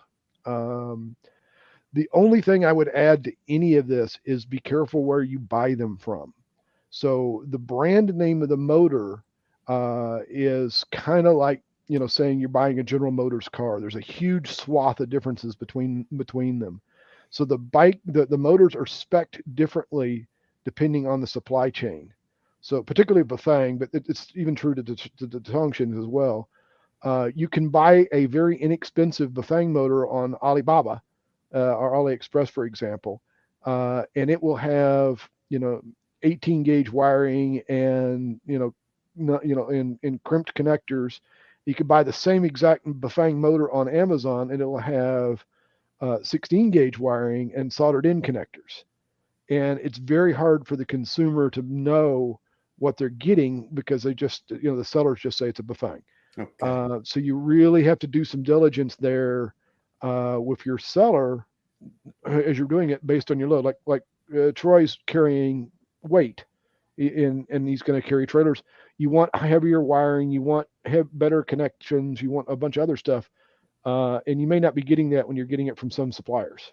Good enough. And Trey, we have a question here. I think you actually are getting into this a little bit. You were talking to me about this. Can multiple chain rings be installed on mid-drive motors? Tell us about your experience and what you have in mind for the chain rings. Yeah, you certainly can. Matter of fact, I have acquired another trike with a motor from David here locally, and it's got double chain rings. What you have to consider is that the motor has a 20 millimeter offset, so a normal derailleur can't handle the width. So think about it. If you look at your crankset and your chain rings and your derailleur, if you're adding 20 millimeters, then most derailleurs don't have enough throw to handle multiple chain rings. So there are some options out there. Matter of fact, I'm looking at one. David's actually got an option on his site. I think it's showing out of stock, but Doug could have to back me up. I can't remember the name. It's a different derailleur, but you can add they have a mount that offsets it some. So it moves it over, and I forget the name of it. I should have looked it up, but yes, you can add multiple chain rings. I'm just choosing not to because, like I said, this is essentially meant to be a pack mule. I plan to be pulling quite a bit of weight, not just my dog, but actually people in a trailer that can't ride and things like that. So I wanted. There's no need. I'm not after speed. I just need to get them moving at a decent clip, and that's the intent. So yes, you can add multiple chain rings. Doug, do you know what you remember the derailleur? I can't remember the actual name of it. Yeah, so there's several people that make them. What you're looking for is called a clamp-on offset adapter. That's it, clamp-on. I remember. Right, and there's about a dozen, maybe 2 dozen people that make different versions of that. And Trike actually have an advantage because of the way their booms work, having that little stock that comes out the front, the trailer, that these things can be mounted on. So there's a little bit of advantage to that versus a regular bike where you'd have to use some kind of offset gadget to do it. But I mean, it's doable duals and triples. There are some disadvantages to it, and what I would say is talk about your specific use case. You don't have the throw, as Trey said before, which is a swing that the derailleur can make, even with these brackets. So your small to large gap isn't as big as you would get, say, on a regular trike.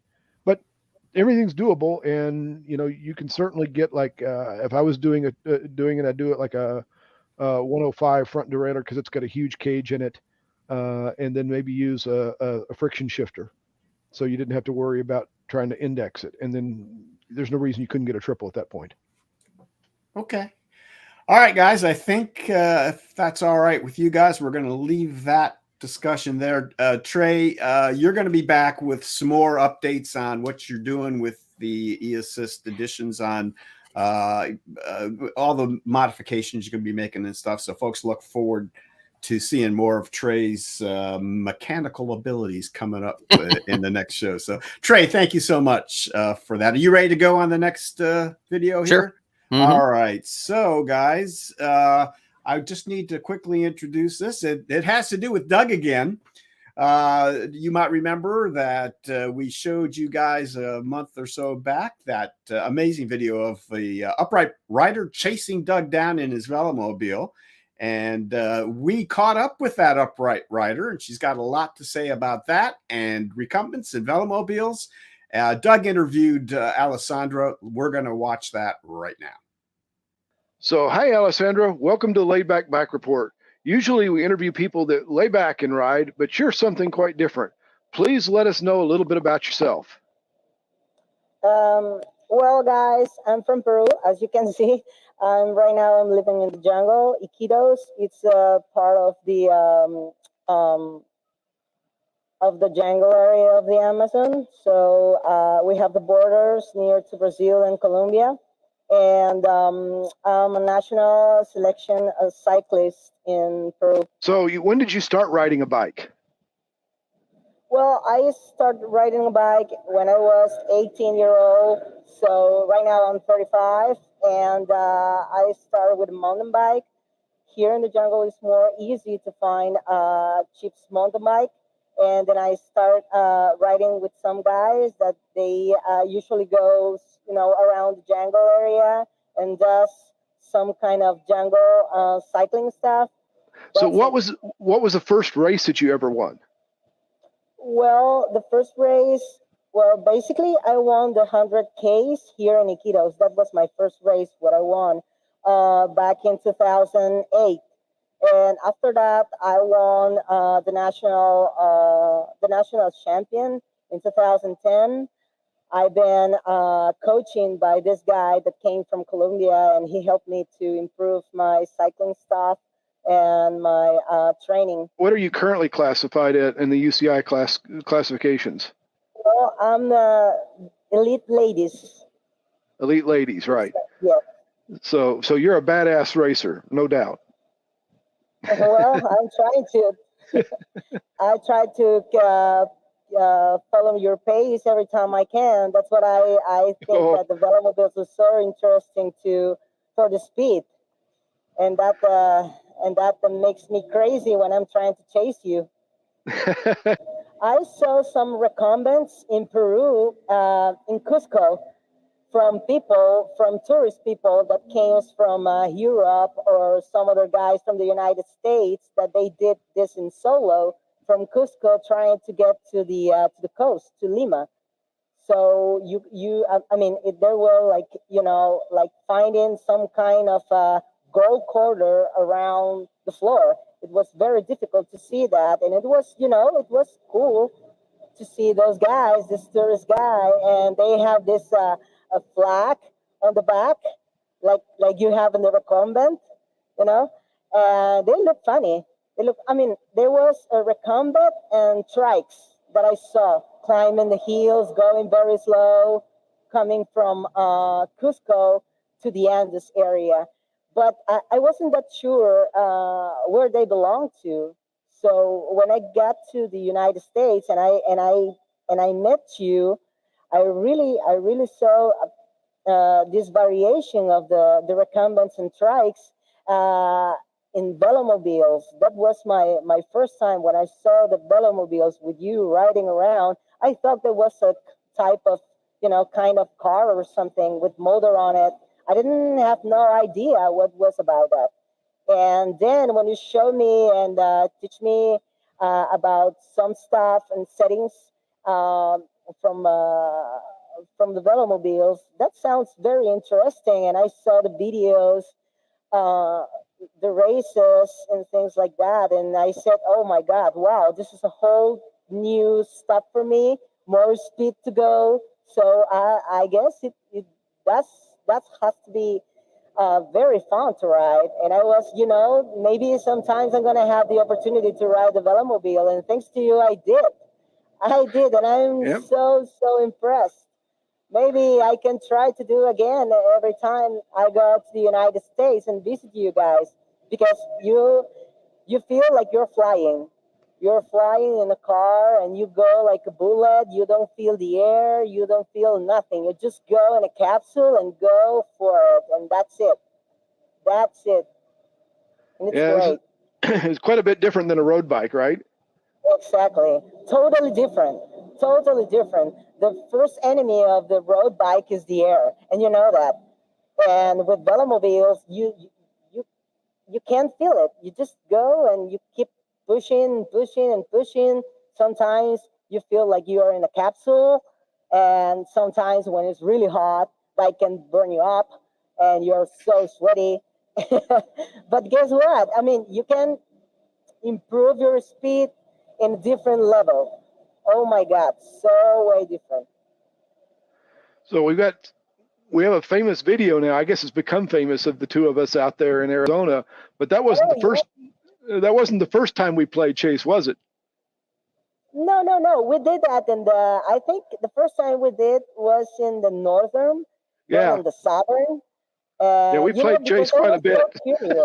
I was really curious to try to chase you guys and trying to find if there is some possible way to draft me around that, but there is not a way. Even for me, that I'm small, I couldn't draft behind you, minding your wheel. That's impossible. But it was really fun because it keeps me, alert, and it makes me work hard. It really does. But that's what I like the most. When you start, I was trying to chase you as much as I can, because then oh my God, you just escape away. It was like, like a real bullet. There's some point in your cycling's life that the technology and some better improvement in this other types and designs of bicycles, somehow it's gonna beat you. So there's no way to feel frustrated about. Just, if you're good in something that you're doing, just keep doing what you're doing. You're good in that. I mean, if you can, at least if you can, to follow this guy that goes over and over and over and over so much speed ahead of you, you just try to train with him. I mean, that's it. That's it. I mean, for me, it's so fun because I improve my speed. But I mean, I realize that I can beat you. So it's just, I don't know. It's just funny to see those guys, angry about it, because it's like small children when you take him out, take him off the candies. So I don't know. It was really fun to see that. It was really fun. So we got out there. So this spring we were out in the training camps there in Sierra Vista, and I caught up to you in the group that was riding, and I didn't actually know it was you until I was there, but you saw me, and you took off after me, and we made history of that video. What was in your mind when you saw me come down the road after you guys? Oh, well, when we started doing that with those guys, I was the last person to trying to catch some guys in the front. I was trying to warm up. And when I saw you, I just said, this is my chance. So I was trying to chase you as much as I could because I want to warm up, because that was a very beautiful pavement area, that road there. It was really beautiful, no too much wind. And I just want to, have fun. And I didn't realize that you had the drone that day, but it was beautiful. That was the best shots, I guess, we have in the whole this trip. And yeah, I mean, it's impressive. So totally unplanned. So that's something people have asked me several times. Did we plan that? And I say, no, we never planned that. We didn't even know we were there. No, right, because you just leave the hotel early. I saw you leaving, and I didn't know where were you, since I just saw you in this corner, and we keep just riding and riding and riding, and then I saw you coming around, and I just said, I'm gonna try to chase him, and it just was a crazy girl trying to do something else, and I was laughing all about it, and I said, he's gonna see me and he's gonna attack me and leave me. And I remember when in part of the video, when you just was tired to having me behind you, I said goodbye with my hand, and that was it. Did you know I was changing gears slowly to keep pushing you? Yeah, I know you. And I knew you were playing with me. Anything else you'd like to add to all this before we let you go? Well, yeah. If somebody from Europe, or maybe US are interested to come to Peru, maybe we can do some kind of challenge to do going in riding Velomobile through the Andes and the Amazon sometime. It will be a good training, and it will be a good shots to do it. If you want to do it like a challenge or something, or a record, you can go through the Andes and get the top there, or Ciclo Pass. That will be awesome to do it. Yeah, the fastest fat guy up the hill. Alessandra, it's always a pleasure to talk to you. Thank you very much for the time. Thank you very much for inviting me. This is my first time. And hey, guys, you're welcome to come to my country anytime you want. Thank you very much. All right. Looks like Doug's disappeared, but it was a pleasure talking to Alessandra. There we go. Doug is back. I'm fixing a wheel. Good idea. All right. I don't want to spend too much more time. Alessandra was a delight to talk to, and she very accomplished young woman. Absolutely. We had kind of a technical question here, Doug. What was that drone that you were using? What are you using? That was a Skydio X. Okay, and useful especially for following. Is that right? Well, that was part of the thing is it has an object follow software, and it also has a GPS follow and a bunch of other stuff. And so I was using a combination of the object following controls and the GPS controls. So I could mark Alessandra as a target and have it follow her. She didn't have a GPS beacon or anything like that on it. And it would follow her fairly well and stay locked onto her. And then I would disengage it from her and lock it onto me.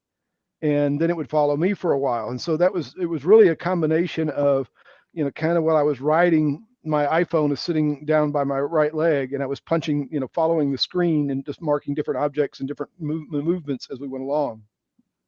Very nice. And honestly, I never have done anything like that before. I had no idea how it was going to turn out, and it was beyond any expectation, because I was really just screwing around with it.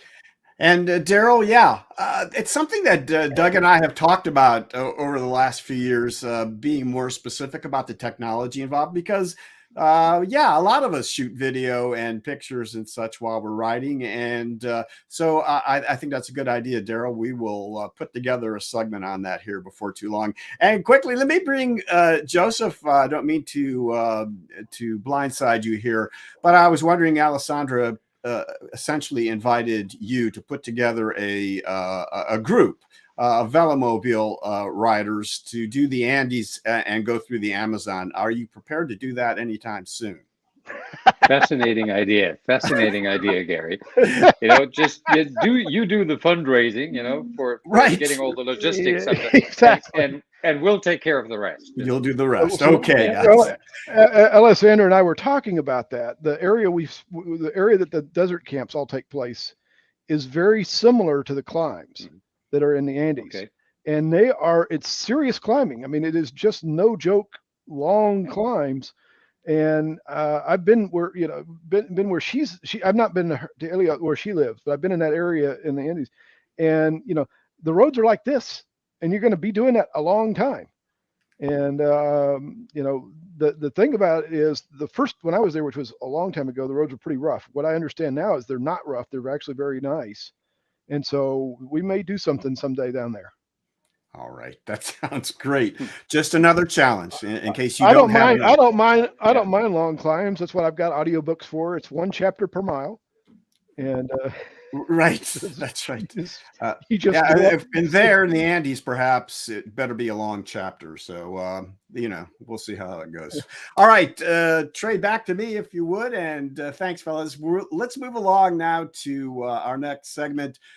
Which is a video put together by Nina Paley. And though she couldn't be with us today, she wanted to share her experience getting her beloved Mango named Frosty fixed up because she's had some mechanicals with it lately. So, Trey, whenever you're ready, let's have a look. How does a car-free velonaut in central Illinois get her Velomobile serviced? I bought Frosty the Mango used in 2015, and I've since put over 10,000 miles on her. I manage basic maintenance, like tire changes, although not enough to keep 2 of her tires from splitting at the seams this year.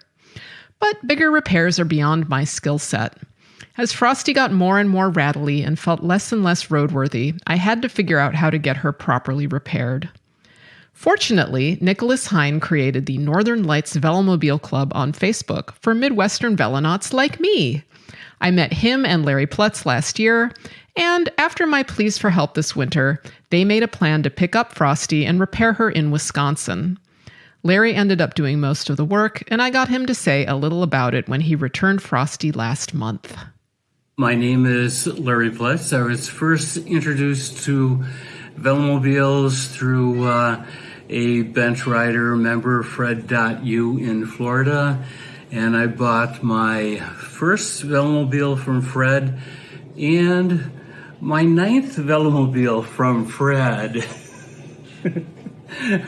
So, let's get the cat out of the way here. I enjoy recumbent riding, and it turns out I enjoy fixing up Velomobiles because I tend not to buy new ones. So here's some of the pieces that were replaced on Nina's Velomobile. Had to replace the brake cables because these brake cables became frayed when they rubbed against a steering bolt. Oh, wow. Yep. Next, the wheel bearings were probably not original to Nina's Velomobile, and some were a little crunchy, some crunchier than others.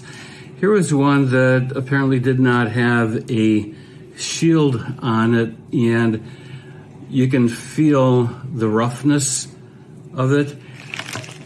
This is probably a religious topic for some people. Do you go with a shielded bearing, or do you go with a sealed bearing? Because of the way, the nature that the Velomobiles are put together, every one I've had has had a shielded bearing. And the shielded bearings are nice because they have less rolling resistance. They may be more subject, so this is a metal shield here, so it's less resistance to spin, whereas the other type of bearing that's got the rubber on it is prevents dirt from getting inside the bearing as long as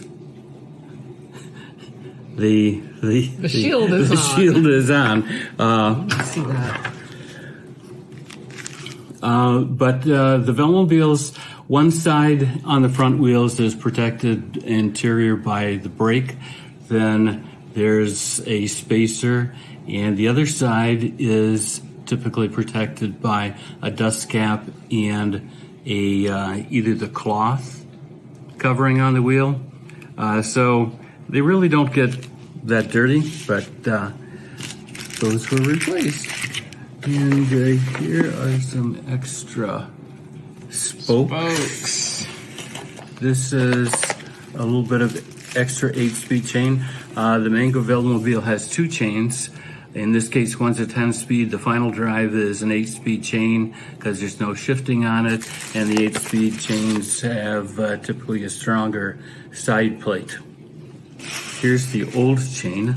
The wear on this chain that we replaced for the final drive could not be measured as it stretched beyond the number 1 on the park chain tool. And here's a wonderful 6-volt horn.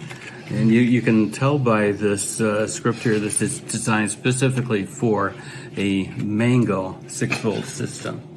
And maybe one of the if anyone sees this, can explain how this could possibly be a power side idler. I think there's was at one time 9 teeth on this. One side is definitely higher than the other. At some point in the life of this Velomobile, I think this was bigger, and it also cut into the seat, which is actually 2 out of 3 Mangos now that I've worked on has had a seat cut apart by the power side idler. And this was also repaired on Nina's Velomobile, the Wizard's Mango. Oh, really? That was in Doug Davis's Mango? Yes. Awesome. And that's what cut through his seat. But it's not going to cut through my seat, right? No. There's at least this much of a gap or more. So when you move the seat, any type of seat adjustments, I do I sit in there and then put a piece of cardboard underneath and make sure that there's no contact with this. Another main change here is that there is now a chain keeper on the correct side, the bottom side, and this chain keeper is preventing this chain tube from getting caught between the derailleur, between the idler and this backbone piece here. It had caught, which was actually giving you two points of friction in your pedaling. So one was this idler was rubbing against the chain tube, and the return chain was going through an ovalized gap in the chain tube.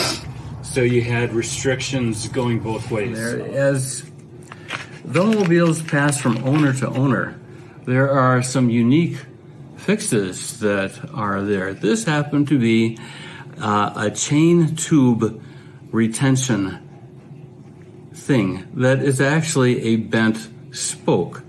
So this was attached to the same bolt that the power side idler was on and extended out to a zip tie on a chain tube.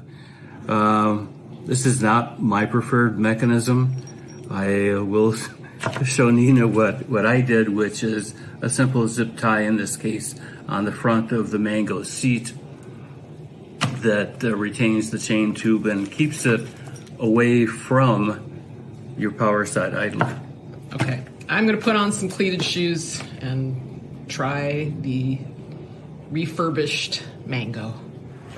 Yeah, I like the stiffer steering column. Yeah, I did 10,000 miles without a working horn. Woo! Now I have a horn. I find that if I use the bell, it's calming to cyclists, right? It's like saying, I am a bicyclist.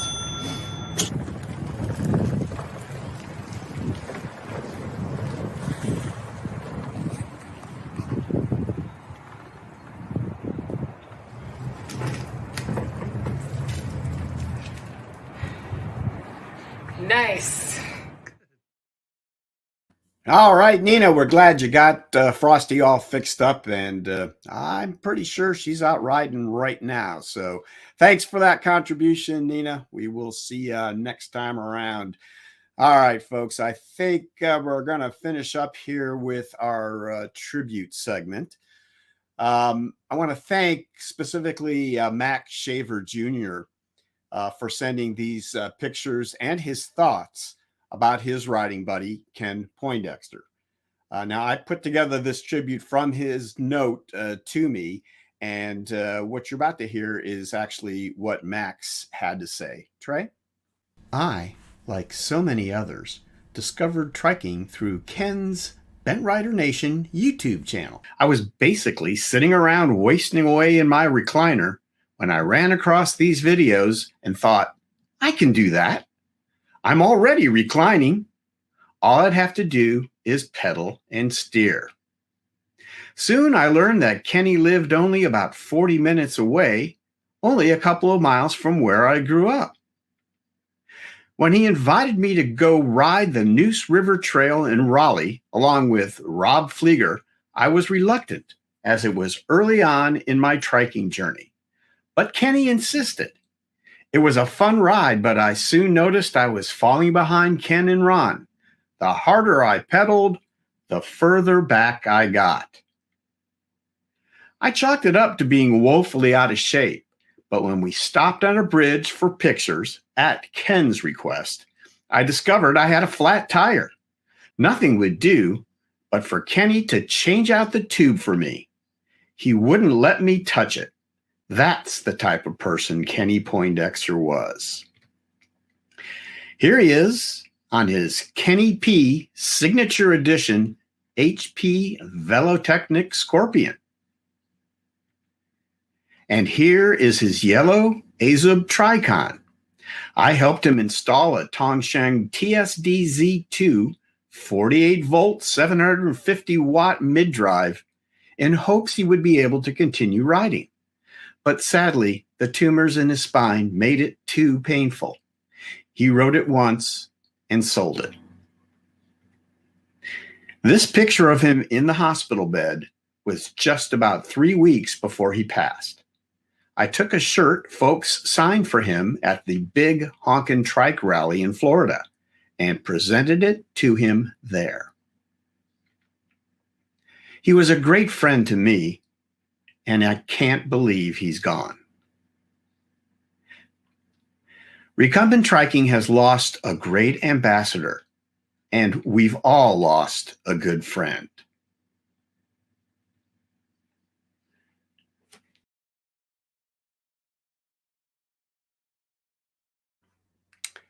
So long, Kenny Poindexter. All of us in the Bentrider Nation miss you, and we wish the best for your family. Right on, pal. Okay, folks, let's wind it all up. A reminder, if you have viewer submissions you'd like to see on the Laid Back Bike Report, send them to us, media, text, and they can all be sent to laidbackbikereport@gmail.com. And now let's finish up with our wonderful sponsors that make this show possible.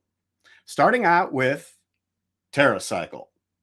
From fairings to headrests, whatever accessory you need, Pat and crew have you covered. And Trailside Trikes.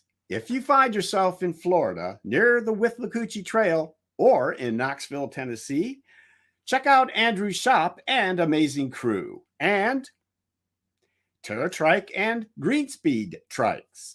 Your vision, whatever it is, TerraTrike has a trike to take you there. And Greenspeed cutting-edge designs create performance through Aussie ingenuity. And Laidback Cycles, the top USA dealer for TerraTrike and the premier source for CatTrike, Ice, and Greenspeed. We give you the freedom to ride. And Connecticut Yankee Peddler. We feature multiple brands of trikes, including electric assist models. Test rides and Southern Iowa hospitality are always available at our mega store in Chariton. And Avenue Trikes, with gearing you need and the comfort you want, in stock and ready to ship so you can enjoy riding again. Dealer inquiries are welcome. And Azub. If you want to see more of the beautiful and exciting custom-built bikes from these skilled guys, take a look at azub.eu and possibly subscribe to their newsletter. You will definitely be thrilled. And Recumbent PDX, CatTrike's West Coast Megastore. Schedule your test ride on trikes with pedal assist electric from both Bosch and Bafang, roll-off and slump component groups, and adaptive builds. Experience the joy of CatTrike. All right, folks, our next Laid Back Bike Report is going to be June the 12th at 2 p.m., as always, Eastern Time. So look for the next Laid Back Bike Report then. If you want to support us at the Laid Back Bike Report, gosh, we would appreciate it if you would like us on Facebook, subscribe to us on YouTube, and click that little eye up there for taking you. That will take you to the Laid Back Bike Report website, where you can find out lots more about us, and a link to our Patreon page. So you can join Patreon, support us as a Patreon supporter for as little as $1 a month. And all of these guys right here have done just that. So we thank them very much. Yeah, the last thing I want to talk about is our crew, whoever is remaining. Can we bring them up here, Trey? There we go. There's Larry and Joseph and Doug. Doug barely had a signal, so he probably had to take off. But guys, thank you so much. Great job. Trey, thanks, buddy. You must have been like juggling there to do all that at the same time. So, Joseph, thanks for contributing so much today. I really appreciated your help. And Larry, sorry we didn't get much out of you, but always worth it, just for the picture. So, all right, guys, we'll see you next time around. And I want to thank, of course, all of you for watching and supporting the Laid Back Bike Report. So, until our next webcast, from all of us here at the Laid Back Bike Report, so long, Bent Riders.